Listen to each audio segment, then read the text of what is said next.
રાજકોટમાં પતંગની દોરી વાગતા મહિલાને ઇજાગ્રસ્ત થઈ છે। અંજલિબેન ગોસ્વામી નામની મહિલા કાલાવડ રોડ ઉપરથી પસાર થઈ રહી હતી। એ સમયે ઇજાગ્રસ્ત થઈ। અંજલિ નામની મહિલાને ગળાના ભાગે દોરી વાગતા ગંભીર ઇજા થઈ। ઇજાગ્રસ્ત મહિલાને 108 એમ્બ્યુલન્સ મારફતે તાત્કાલિક હોસ્પિટલ ખાતે ખસેડવામાં આવ્યા। તો કાતિલ દોરીથી સાવધાન રહેજો।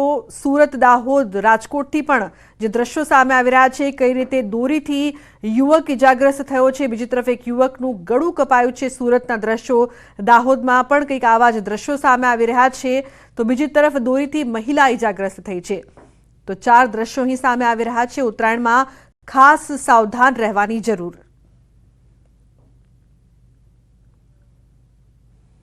તો સુરતમાં યુવકનું ગળું કપાયું હતું, જેને સારવાર માટે ખસેડવામાં આવ્યા। દાહોદમાં પણ એક યુવક ઇજાગ્રસ્ત થયો છે। તો બીજી તરફ અન્ય દ્રશ્યો સામે આવ્યા છે કે જેમાં રાજકોટમાં એક મહિલા છે તે ઇજાગ્રસ્ત થઈ હતી દોરીથી।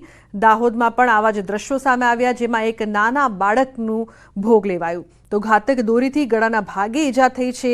અલગ અલગ દ્રશ્યો અલગ અલગ શહેરોથી સામે આવી રહ્યા છે। ઉત્તરાયણમાં ખાસ ધ્યાન।